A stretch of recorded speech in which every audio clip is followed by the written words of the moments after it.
Boa noite. Procuradores da Lava Jato reagem à decisão do Supremo que retirou do juiz Moro delações da Odebrecht sobre Lula. O Ministério Público classificou o fato como tumulto processual e superficial. A Procuradora-Geral da República avalia se vai recorrer. Defesa pede que Moro mande processos contra Lula para a Justiça de São Paulo. Ex-assessor de Temer, Rodrigo Rocha Loures, diz que não sabia que mala da JBS Friboi tinha dinheiro. Para a Procuradoria-Geral da República, o repasse era para presidente Temer. E em depoimento, o dono da JBS Friboi, Joesley Batista, detalha a entrega de R$500 mil ao presidente do PP, o senador Ciro Nogueira. O encontro teria ocorrido na garagem da casa do empresário. Você acompanha essas e outras notícias após o intervalo. Até já! No dia da conscientização sobre o ruído, foi lançado um mapa que monitora o barulho em 4 regiões de São Paulo. Aqui, na barulhenta Avenida Paulista, o som pode chegar a 70 decibéis. O índice é mais alto do que o recomendado pela Organização Mundial da Saúde, que é de 50 decibéis. Barulho de ônibus, ambulância, caminhão. No dia 25 de abril de 1996, foi criado nos Estados Unidos o Dia da Conscientização sobre o Ruído. Aqui em São Paulo, a Proacústica, Associação Brasileira para a Qualidade Acústica, aproveitou o dia para inaugurar um mapa que monitora ruídos em 4 regiões da cidade: Avenida Paulista, Avenida 9 de Julho, Avenida Brasil e Avenida 23 de Maio. Só o tráfego urbano seria responsável por 90% da poluição sonora. Como eu estudo aqui na região, por conta do barulho da buzina, do ônibus, acaba me atrapalhando a concentração de aula, no estudo. Para quem mora aqui na Avenida Paulista, tem que conviver com um ruído que é equivalente a um aspirador de pó entrando pela janela, segundo a Associação Proacústica. E isso gera efeitos bem nocivos para a gente. Irritabilidade, alteração de comportamento, alteração na atenção, na concentração, problemas no sono, distúrbios de sono. Durante o dia, o barulho na região gira em torno de 70 decibéis. À noite, o índice cai para 60 decibéis, o que corresponde ao som de uma máquina de costura ligada. Segundo a Organização Mundial da Saúde, o índice de ruído recomendável é de 50 decibéis. Todo mundo fala que ama trabalhar na Paulista, né? Mas eu, particularmente, não gosto muito mais por causa disso, sabe? Pela confusão, pelo barulho. Houve um minuto de silêncio para demonstrar o impacto do barulho na vida da população.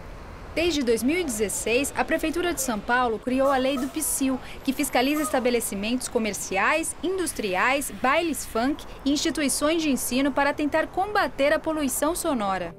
Mas, além desses lugares, no dia a dia, poupar nossa audição em uma cidade como São Paulo pode ser uma difícil tarefa. Tem alguns oásis, né?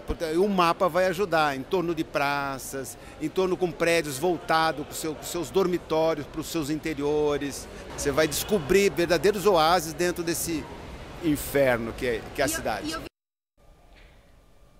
Crescem os números de estupros, tanto no estado de São Paulo quanto aqui na capital. O balanço foi divulgado agora à noite pela Secretaria de Segurança Pública. Em março deste ano, foram 873 casos de estupro de vulnerável em todo o estado.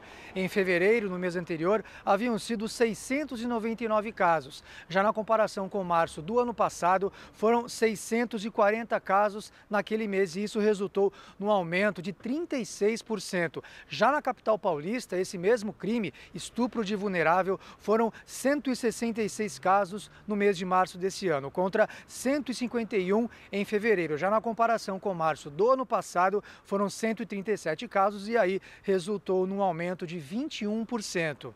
A SSP também divulgou o número de homicídios dolosos. Na capital, foram 58 casos em março deste ano, contra 64 em fevereiro. Na comparação com março do ano passado, foram 63 casos, o que deu uma redução de 8% na taxa, portanto, de homicídios. Já em relação aos latrocínios, que são os roubos seguidos de morte, a SSP computou 3 casos em março deste ano, contra 7 em fevereiro e 10 em março do ano passado. Neste caso aqui, de latrocínios, teve uma redução de 70%. Por fim, a SSP também divulgou o número de furtos em geral.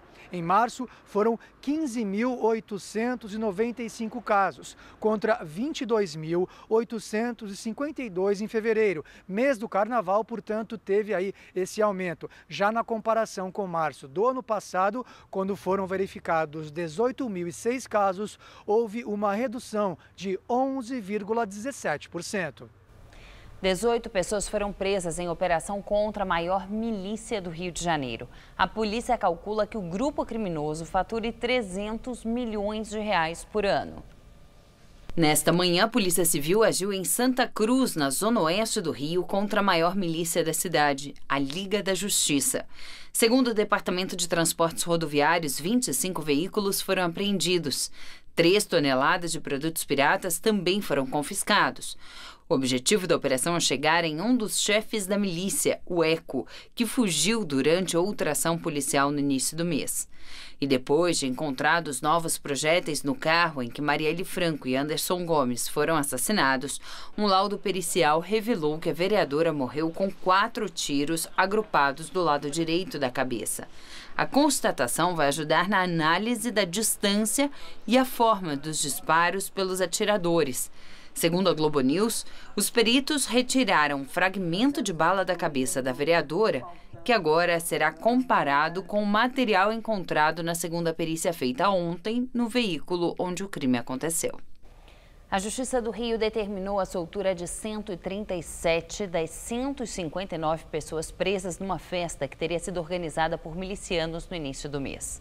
A decisão atende à solicitação do Ministério Público, que pediu à Justiça que revogasse a prisão preventiva de 138 suspeitos. Um deles já havia sido solto no sábado. De acordo com a promotoria, não há, até o momento, provas efetivas que permitam denúncia contra eles. Outras 21 pessoas continuam presas. Procuradora-Geral da República, Raquel Dodge, avalia se vai recorrer da decisão da segunda turma que retirou de Moro trechos de delações da Odebrecht sobre o ex-presidente Lula. A procuradora deve esperar a publicação do acórdão do julgamento de ontem para saber quais são as reais consequências. E a Justiça Federal, aqui em São Paulo, ainda não foi notificada da decisão do Supremo no caso do ex-presidente Lula. O processo que vem de Curitiba deve demorar alguns dias para ser distribuído pela Justiça Federal de São Paulo, onde os supostos crimes teriam ocorrido. Contém trechos da delação de executivos da Odebrecht que tratam de acusações ao ex-presidente, que não teriam relação direta com os desvios da Petrobras.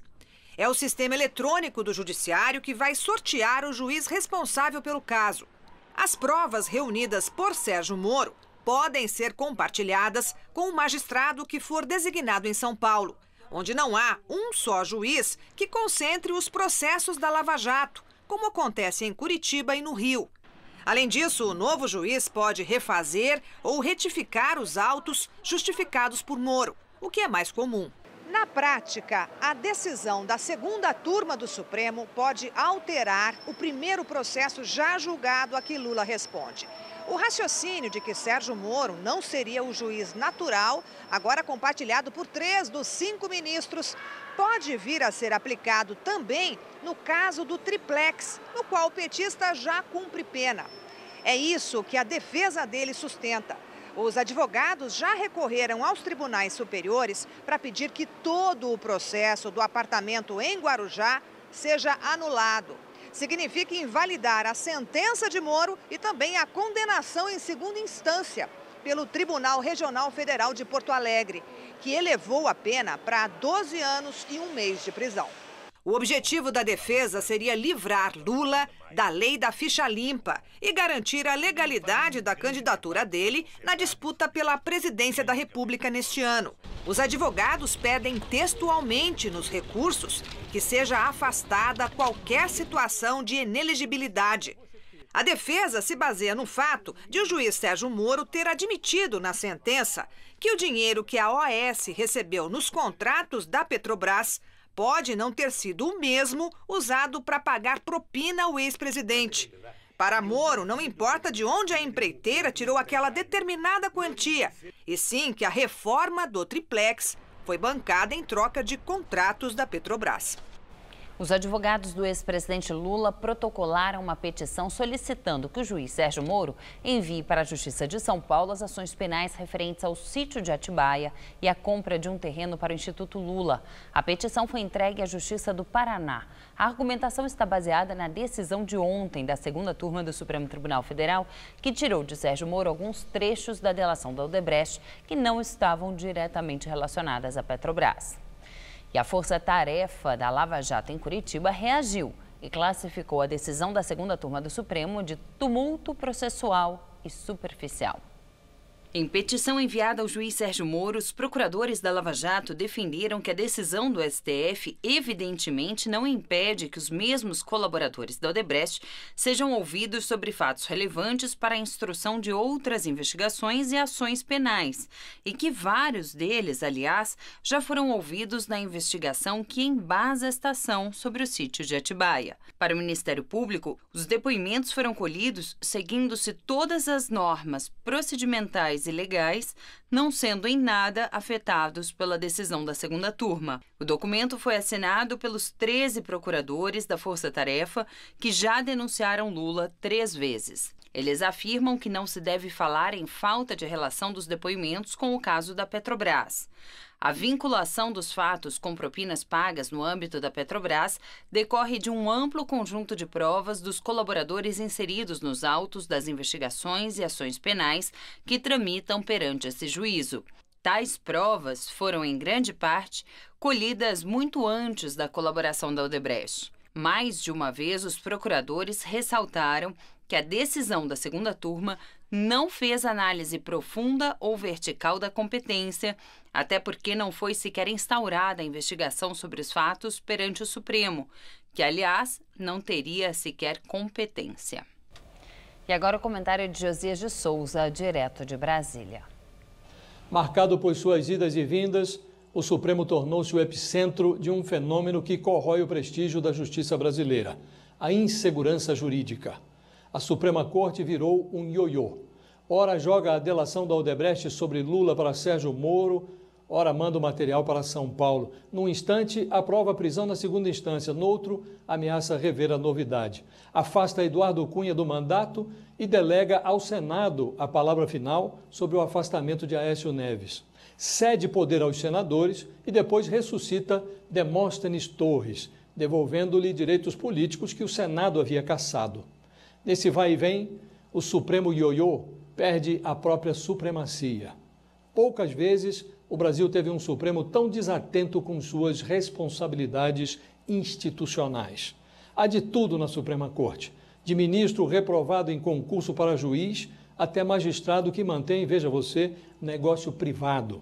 Decisões colegiadas são solenemente desrespeitadas. Há, na prática, não um, mas 14 Supremos. Os 11 ministros, as 2 turmas e o plenário da Corte. O Brasil perdeu as esperanças de ter no topo do sistema judicial um tribunal que seja supremo, mas merece ter pelo menos um Supremo que tenha lógica. Boa noite. O ministro do Supremo Tribunal Federal, Marco Aurélio Mello, aceitou nesta quarta-feira o pedido do Partido Ecológico Nacional de desistir da liminar para que o Supremo volte a julgar a possibilidade da prisão após a segunda instância. Na manifestação, o partido afirmou que julgar o tema agora seria inoportuno. O presidente do PEN, Adilson Barroso, já havia dito que a legenda não quer ser vinculada a um eventual benefício que a decisão poderia trazer ao ex-presidente Lula. Além dessa, também a OAB e o PCdoB apresentaram ações parecidas, questionando a prisão em segunda instância. A Justiça, o ex-assessor de Temer, Rodrigo Rocha Loures, disse que não sabia que a mala da JBS tinha dinheiro. Rocha Loures foi flagrado pela Polícia Federal arrastando pelas ruas de São Paulo uma mala com R$500 mil.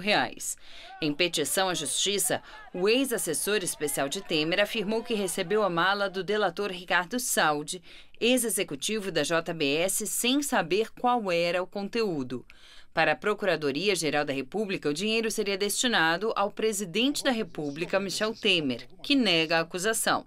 Foi a primeira vez que Loures comentou o assunto. Devido ao episódio, ele se tornou réu na Justiça do Distrito Federal. A defesa pede que as provas da Operação Patmos sejam anuladas. O advogado argumenta que as interceptações telefônicas e a ação controlada foram ilegais e que Loures seja absolvido sumariamente. Atualmente, o ex-deputado responde ao processo em prisão domiciliar. O dono da JBS Friboi, Joesley Batista, deu detalhes sobre a suposta entrega de uma mala com R$500 mil ao presidente do PP, o senador Ciro Nogueira. O encontro teria acontecido na garagem da casa do empresário. Desde o começo do ano, Joesley Batista já foi várias vezes à Polícia Federal. No depoimento do último dia 6 de abril, o empresário repetiu o que vem fazendo, dando detalhes e novas informações sobre os mais de 30 anexos que complementaram a delação inicial do ano passado. Para a Procuradoria-Geral da República, os colaboradores do Grupo JF omitiram informações, o que levou a um pedido de cancelamento dos benefícios do acordo, que ainda não foi julgado pelo Supremo.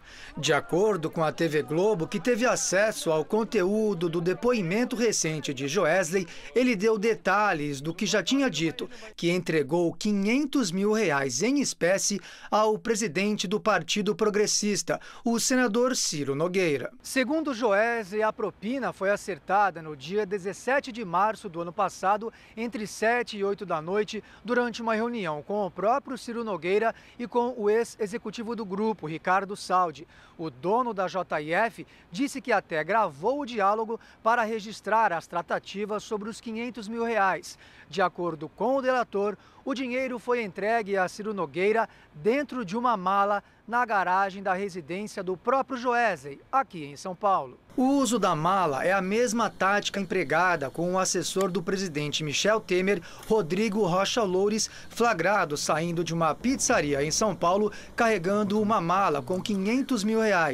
Joesley explicou que a propina a Ciro Nogueira tinha como objetivo manter boas relações com o senador, considerado um dos interlocutores mais próximos do grupo junto ao governo.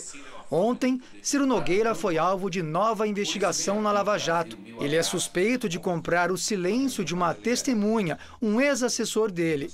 O gabinete de Ciro Nogueira no Senado chegou a ser alvo de buscas para apurar eventual crime de obstrução de justiça. O PP é considerado peça-chave na gestão de Michel Temer. Possui 3 ministérios importantes, o da Saúde, Cidades e Agricultura. Segundo o jornal El País, dos 56 parlamentares da legenda em Brasília, 31 estão sendo processados no Supremo Tribunal Federal, incluindo o próprio Ciro Nogueira e o deputado afastado Paulo Maluf. A defesa do senador Ciro Nogueira nega que ele tenha recebido dinheiro e disse que o parlamentar sempre manteve relação com vários empresários de maneira republicana.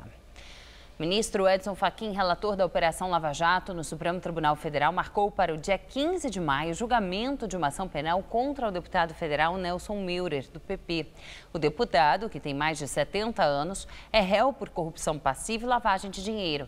Depois de 3 anos, esse será o primeiro julgamento de um político na Lava Jato no Supremo. No começo deste mês, a Procuradoria-Geral da República cobrou prioridade no julgamento, alegando risco de ocorrência de prescrição retroativa.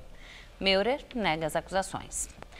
7 meses depois de a Operação Ouvidos Moucos ter sido deflagrada, a Polícia Federal decidiu indiciar 23 pessoas.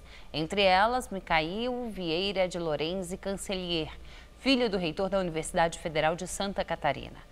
Todas as pessoas são suspeitas de envolvimento em um suposto esquema criminoso de desvio de verbas de cursos de ensino à distância da universidade. Entre 2006 e 2017, foram repassados R$80 milhões para o programa, mas o valor desviado ainda é investigado.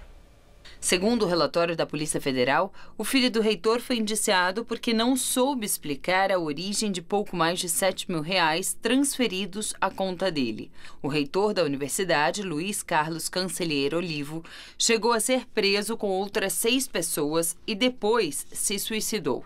Ele era suspeito de tentar barrar a investigação interna que estava em curso. A investigação apontou que a verba destinada ao EAD foi desviada, inclusive para pessoas sem vínculo com a universidade, como parentes de professores e até um motorista. Os ex-governadores do Distrito Federal, José Roberto Arruda, do PR, e Agnello Queiroz, do PT, se tornaram réus. Os dois são acusados de receber propina de empreiteira das obras do estádio Mané Garrincha. O estádio foi sede da Copa do Mundo de 2014. O Mané Garrincha foi reformado por um consórcio formado pelas empresas Andrade Gutierrez e Via Engenharia. Também se tornou réu o ex-governador do Distrito Federal, Tadeu Filipelli, do MDB, que também foi assessor especial de Temer. Todos serão julgados por organização criminosa, corrupção, lavagem de dinheiro e fraude à licitação. De acordo com o Ministério Público, o superfaturamento da obra seria cerca de R$900 milhões. Ao todo, o estádio custou R$1,5 bilhão aos cofres públicos. Agnello Queiroz, do PT, é acusado de receber mais de R$6 milhões em propinas. O mesmo montante teria sido destinado a Tadeu Filipelli. E, de acordo com a denúncia, no caso de José Roberto Arruda, do PR, a conta teria sido em torno de quase R$4 milhões. Todos os políticos negam as acusações.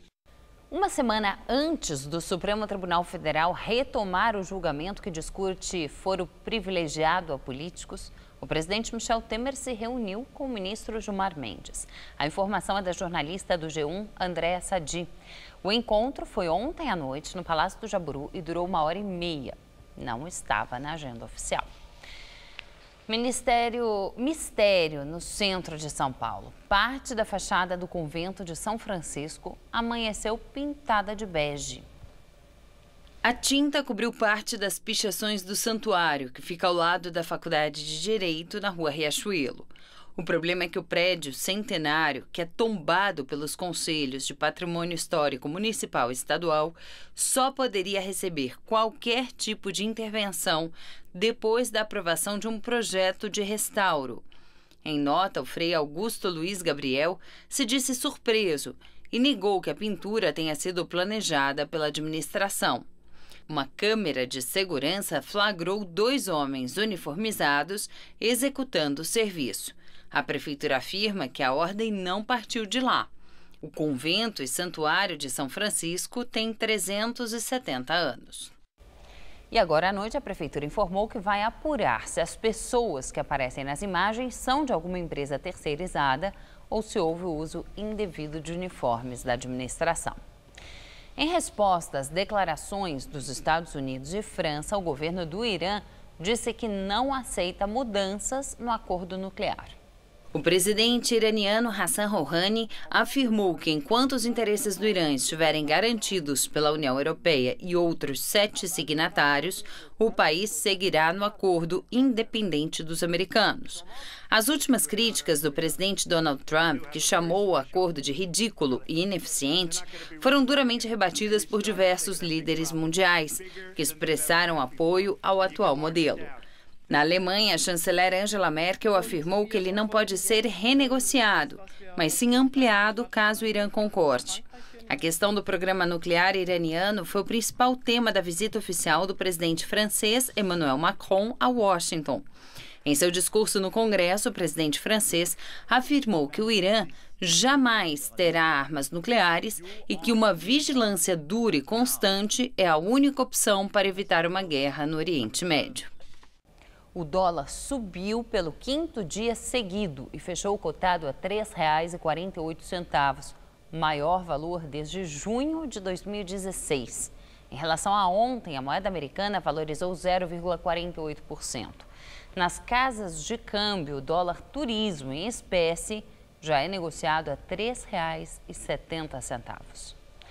Os gastos de brasileiros no exterior chegaram a quase 5 bilhões de dólares no primeiro trimestre deste ano.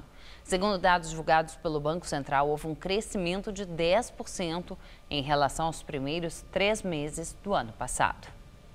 A temperatura caiu agora à noite aqui em São Paulo. Os termômetros devem chegar a 18 graus durante a madrugada. Não há previsão de chuva. Vamos ver com Mariana Armentano como fica o tempo nessa quinta-feira.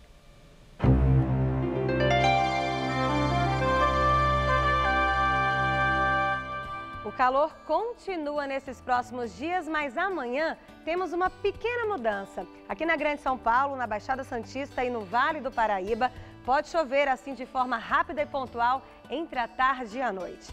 Olha só, aqui na capital, nessa quinta-feira, mínima de 18 e máxima de 29 graus, bem quente.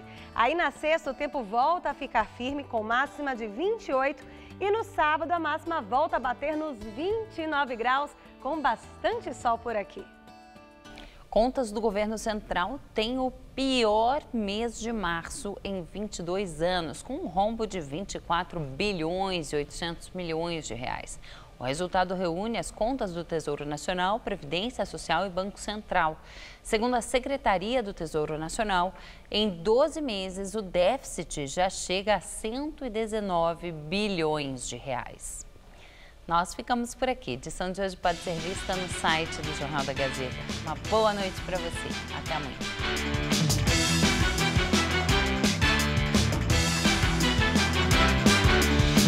Tire suas dúvidas sobre o título de eleitor no Revista da Cidade desta quinta, 9h30 da manhã.